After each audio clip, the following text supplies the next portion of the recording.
सद्कर्मों और अच्छी भावनाओं का फल कैसे मिलता है, यह आज सचिन शर्मा, जो कि कल मां नर्मदा के आंचल को छलनी करते हुए अवैध उत्खनन की खबरें उजागर करने के लिए मां नर्मदा के तट पर पहुंचे थे। वहां उनके साथ रेत कारोबारियों, माफियाओं ने गुंडागर्दी की। करीब 40 आदमियों ने मिलकर उनके साथ मारपीट की और शरीर पे इतने चोट पहुंचाई कि उनका कहना है कि करीब 200 लठ उनके शरीर पर वार किए होंगे। लेकिन उनकी सद्भावना, मां नर्मदा की सच्ची ताकत इतनी अनमोल थी कि वह उनके सामने झुके नहीं और उनके साथ कोई समझौता नहीं किया। थाने गए, थाने में जाकर भी उन पर अड़ीबाजी का केस, जो कि एक पत्रकार पर आसानी से लगा दिया जाता है कि वह 20,000 की अड़ीबाजी करने के लिए खदान में उतरे थे। आप स्वयं सोचिए कि 40-50 आदमियों के बीच एक अकेला सचिन शर्मा, जिसके पास कोई हथियार नहीं है, सिर्फ कैमरा है, और वह कैमरे से लाइव वीडियो पेपरिया वासियों, नर्मदा तट के वासियों को दिखाता है कि यहाँ पर ऐसा अवैध उत्खनन किया जा रहा है। क्या वह अकेला वहाँ जाके माफियाओं से अड़ीबाजी करेगा? किसी को भी इस बात पर यकीन नहीं था। समस्त कांग्रेसी जन उसके साथ गए, पत्रकार भी कुछ साथ गए और उनको अपने साथ बाई इज्जत, बिना समझौता किए हुए, बिना झुके सचिन शर्मा को रायसेन जिला की बरेली तहसील से जमानत दिलाकर अपने साथ लाए। लौटते में उनका स्वागत सांडिया में किया गया, एक वीर की तरह कि वह एक वीर साहसी कार्य कर कर आए हैं।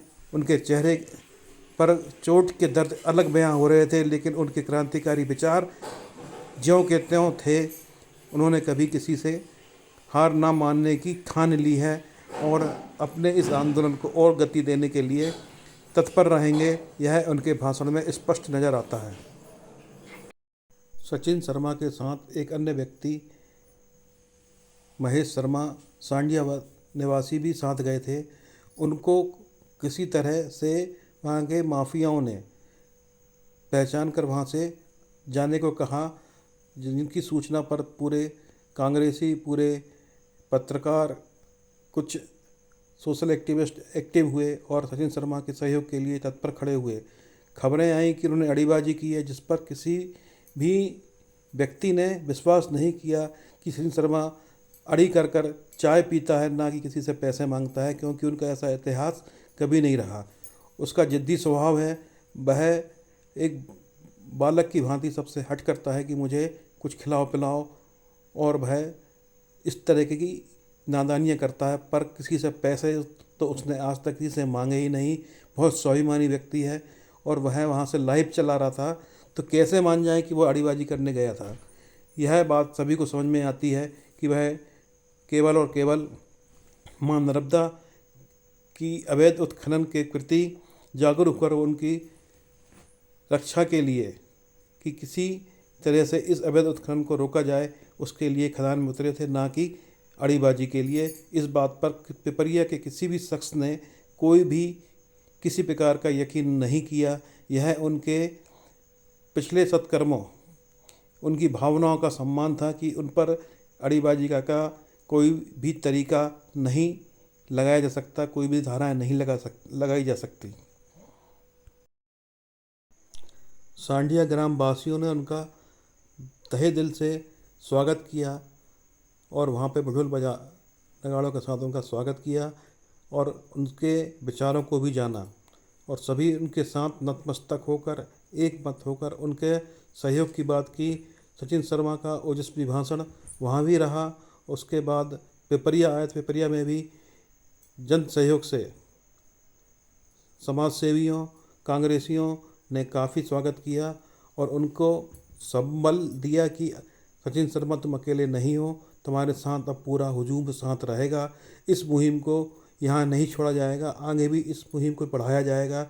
इसके लिए शनिवार को बाज़ार बंद का आह्वान किया गया है, जिसके लिए शुक्रवार शाम को एक रैली निकाली जाएगी, जिससे ये संदेश दिया जाएगा कि भाजपा के कुशासन में कैसा जंगल राज चल रहा है कि एक फरियादी को उसकी रिपोर्ट भी नहीं लिखी गई, उसके साथ मारपीट की जाती है और उसी को आरोपी बना दिया जाता है। उसकी दयनीय हालत देख सकते हैं कि उस पर कितने लठ बरसाए गए हैं। इतनी चोट कोई अपने जानवर को भी नहीं मारता जितनी चोटें इन माफियाओं ने सचिन शर्मा को दी हैं। पर सचिन शर्मा का संबल देखिए, माँ नर्मदा की कृपा से वह किसी के सामने झुक ही नहीं सकते। जिसके पास सच्ची भावनाएं हो वह कभी किसी के सामने नहीं झुक सकता। ऐसी भावनाएं सचिन शर्मा के चेहरे पर स्पष्ट देखी जा सकती हैं। पहाड़िया के हैं, मेरे को कितने लोग जानते हैं?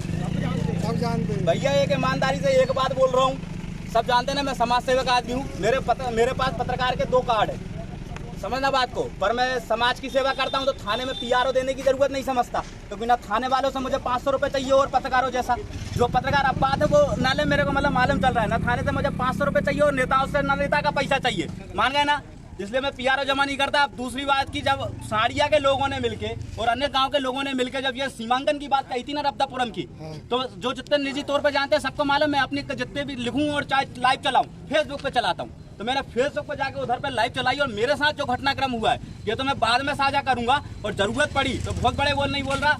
मैं सबसे पहली बात ये करूंगा कि मेरे को रायसेन थाने की पुलिस लेके गई थी और आप मांग कर रहे हैं नर्मदापुरम से थाने की कि भैया सीमांकन कराओ नर्मदापुरम थाने में, तो मेरे लिए आप गांव वाले अगर वाकई में नर्मदा मैया को मैया मानते हो तो इतनी संघर्ष कर लेना कि अगर मैं बोलूं कि मुझे नर्मदापुरम थाने से रायसेन के थाने वाले, बरेली थाने वाले लेके गए तो इस लड़ाई में साथ आ जाना, यकीन मानना अपन नर्मदा मैया को बचा लेंगे। केवल बात समझ रहे हो ना? अगर मैं सीताराम घाट में होता तो साड़िया में था, मैं था उस तरफ, लेकिन अपनी लड़ाई यही है ना, सीमांकन करवाओ। तो अगर सीमांकन की लड़ाई में अगर मैं इस बात में अड़ जाता हूँ कि अगर मैं उधर सीमांकन होता है, मेरे को साबित करो कि मुझे नर्मदापुरम की पुलिस को उठाना चाहिए था तो बरेली की पुलिस ने उठाया।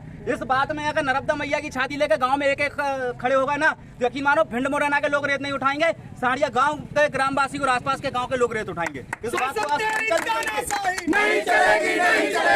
बात को संकल्प करके अगर परिवार में एक व्यक्ति को मालूम बात चल जाती है तो पूरे गांव को मालूम चल जाती है। जब तो आप बहुत सारे लोग हैं तो अगर ये समझ रहे हो तो आज गांव में पूरे में मुहिम बना देना कि व्यवस्था यही है। और अगर आप अपनी माँ की संतानें हो, आज 23 मार्च का दिन है, आप सोचो कि 40 गुंडे भिंड मुरैना के उधर पे आपकी छाती पे कब्जा कर रहे हैं मैया के, और पूरा का पूरा गांव सहन करे पड़ा है, तो गुलामी वाले देश में रह रहे हो क्या? और अगर गुलामी वाले देश में नहीं रह रहे हो तो कम से कम अपने अंदर इतनी शक्ति और सामर्थ्य बना लेना। और अब तो मेरे साथ जो होगा देखा जाएगा, लेकिन नर्मदा मैया को जो मैया मानता है और उसकी रेत उत्खनन जो पानी के अंदर से जो रेत उठाई जा रही है उसकी मुहिम में जो कंधे से कंधा मिला के साथ खड़ा होगा, अपन मिलकर संघर्ष करेंगे। उसके लिए भले ही अपने प्राण तो न चले जाए, प्रैक्टिकल तो करके देख लिया। यकीन मानो इनके डंडों में उतनी ताकत नहीं है जितना अपना साहस था। मेरे ऊपर उन्होंने मारते समय दबाव इस बात का बनाया था कि आप ये बताओ कि आपको ज्ञापन किस किसने दिया। मेरी जबान से नहीं निकला ना ज्ञापन देने वालों के नाम, यहाँ ना यहाँ के सरपंच साहब के नाम, ना यहाँ की पब्लिक के नाम, जिसकी वजह से मेरी छाती पे पड़ी। तो आप सोचो अगर मैं आपके लिए इतना सहन कर गया, जबकि अभी राजौरिया जी ने मेरे से बोला कि तुमने बताया क्यों नहीं खुल के, पर मैंने जब उनको प्रैक्टिकल देख लिया था कि यार उन्होंने मेरे से मुंह पे बोला है ये वाली बात कि हम क्रिमिनल माइंड के लोग हैं, हम यहाँ पे फरारी काट रहा है, ये कर रहा है, इस तबके के लोग हैं, और बरेली थाना हमें मेंटेन करता है, सारे TI और ये हैं, कई हजार करोड़ के लोगों के जब कारोबार होते हैं तो हम लोग उनके एम्प्लॉई हैं। वो तो मेरे नेचर के बाद जब उनको लगा नहीं यार ये लड़का अच्छा है, मैंने उनसे भी बोला कि मैं तो आपके संघर्ष में भी साथ खड़ा हो जाऊंगा, क्योंकि आप भी किसी की नौकरी कर रहे हो, इसलिए ऐसा कर रहे हो। तब उन्होंने मेरे को बख्शा और वो वाली बात सारी चली। तो मेरे को ना उनसे मारने वालों से शिकायत है और ना मेरे को किसी से शिकायत है, लेकिन नर्मदा मैया की छाती से अगर कोई रेता उठाएगा तो उसका विरोध मैं पहले भी करता था, अब भी कर रहा हूँ और भविष्य में भी करूंगा। धरती मैया की जय, इंकलाब जिंदाबाद। सचिन भाई संघर्ष करो, महेश भाई संघर्ष करो। जब तक दिल्ली जुल्म करेगा सत्ता के गलियारों से, चप्पा चप्पा गूंज उठेगा इंकलाब के नारों से। भाई सचिन शर्मा आज जिन्होंने शहादत दिवस पर एक क्रांति की मिसाल पेश की है, भाई ने अन्याय के खिलाफ आवाज उठाई और उन्हें रेत माफियाओं ने गुंडों द्वारा उनको मारा गया और उनके ऊपर झूठा मुकदमा दर्ज कराया गया। आज सचिन भाई को साथ में महेश पटेल जी भी, उनके ऊपर भी फर्जी मुकदमा दायर किया गया। आज दोनों भाई यहाँ पर हमारे बीच में मौजूद है जिन्होंने अन्याय के खिलाफ, अवैध खनन के खिलाफ आवाज बुलंद की है और एक पूरी पिपरिया को साथ में पूरे जिले पे नर्मदा माटी में ये आवाज उन्होंने पहुंचाई है कि अन्याय के खिलाफ हम लड़ेंगे। उन पर दबाव बनाया गया कि आप इसको राजीनामा करें, लेकिन उन्होंने घुटने नहीं टेके और अन्याय के खिलाफ लड़े। और यही आज यहाँ पर हम सभी आज सचिन शर्मा और महेश पटेल भाई का यहाँ पर स्वागत कर रहे हैं। जोरदार तालियों से मैं चाहूंगा एक बार दोनों साथियों का हमारे यहाँ पर स्वागत होना चाहिए और सभी जोरदार नारा लगाएंगे, इंकलाब, इंकलाब, इंकलाब। सचिन भाई संघर्ष करो। मैं चाहूंगा कि जो कुछ घटनाक्रम पिछले 2 दिन में हुआ, सचिन भाई खुद अपने शब्दों में यहाँ से बयां करेंगे। नेता अगर सेवक है, पुलिस वाला अगर ईमानदार है और पत्रकार अगर निष्पक्ष है, तो ऐसे लोगों को मैं सल्यूट करता हूं। और उसके बाद ऐसी चीज नहीं बनी जो मुझे झुका सके और लड़ा सके। मैं आज इस मंच के माध्यम से दोनों थानों को बता देना चाहता हूं कि पूरा पिपरिया नगर में अगर कोई पब्लिक है तो मुझे पत्रकार के नाम से जानती है। वो केवल इसलिए कि मैं सोशल साइट पे अपनी बात उठाता हूं। थानों में मैं अपना पीआरओ क्यों जमा करूं?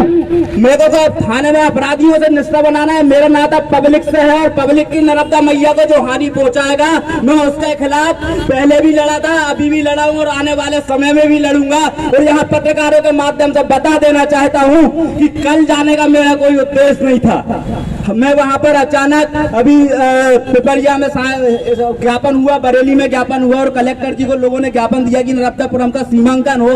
तो बस मेरा भाव था, जो लोग मुझे निजी तौर पर जानते हैं उन्हें पता है, मैं उस फिल्म के उस तरफ गया और मैंने बोला सीमांकन का है। तो मैं नीचे उतर के केवल लाइव चलाया था इस बात को लेके कि मैया हो सकता है सीताराम घाट उस तरफ नहीं और रायसेन तरफ भी नर्मदापुरम रहेगा। बस ये वाले भाव के साथ। जहां रेत के टाले पे मेरे को गड्ढे में जेसीबी से खुदती हुई रेत दिखी तो बस वहां पे मैंने ये वाली बात रखी कि देखो नर्मदा मैया की रेत उठाओ पर छाती से मत उठाओ। इस तरीके का लाइव चला रहा था। तब उस खदान के जो रेत माफिया थे, गुंडे थे, उन्होंने 40-50 गुंडों ने आकर बड़े बेरहमी से मारा और मुझसे केवल दबाव बनाकर, और साथ ही महेश पटेल जी मेरे साथ थे, हमसे दबाव बनाकर एक बात पूछी गई कि किन किन लोगों ने ज्ञापन दिया था। मैं धन्यवाद करता हूं महेश भाई को भी उन्होंने परिस्थिति को समझा और मैंने भी समझा। मैंने किसी का नाम नहीं बताया केवल इस कारण क्योंकि इन लोगों ने मारते समय सब अगर मेरे साथ कोई शब्द इस्तेमाल किए थे तो वो ये कि हम लोग तो अपराधी प्रवृत्ति के लोग हैं, हमें जेल और यहाँ से फर्क नहीं पड़ता और हमारे बोस का आदेश है कि जो यहाँ पे आएगा वो इस तरीके से टूटेगा। और पुलिस मतलब बोलना चाहिए प्रशासन हमारे हाथ में है। लेकिन मैं फिर भी बोल रहा हूँ कि मैं ईमानदार पुलिस वाले को नतमस्तक होकर प्रणाम करता हूँ। उसी का परिणाम है कि पुलिस वालों ने भी साथ दिया बरेली की और रायसेन के जिम्मेदार लोगों ने भी साथ दिया, तो मैं यहाँ पे उपस्थित हुआ हूँ। लेकिन अब पत्रकारों के माध्यम से ये एक नई लड़ाई है और आज 23 मार्च है शहादत दिवस। तो मैं बता देना चाहता हूँ कि सीमांकन की बात अभी तक तो नहीं हुई थी। अब मैं ये जानना चाहता हूँ कि मुझे नर्मदापुरम की सीमा से बरेली की पुलिस कैसे ले गई थी, और अगर बरेली की पुलिस नर्मदापुरम की सीमा से नहीं ले गई थी तो कलेक्टर साहब, राजस्थान के कलेक्टर साहब और होशंगाबाद नर्मदापुरम के कलेक्टर साहब सीमांकन कर बताएं कि मुझे राजस्थान की पुलिस ने बरेली में से उठाया है और अगर वो सीमांकन नर्मदापुरम का निकलता है तो मैं पूरे बरेली थाने पे FIR करने का काम करूंगा। धरती मैया की जय, इंकलाब जिंदाबाद।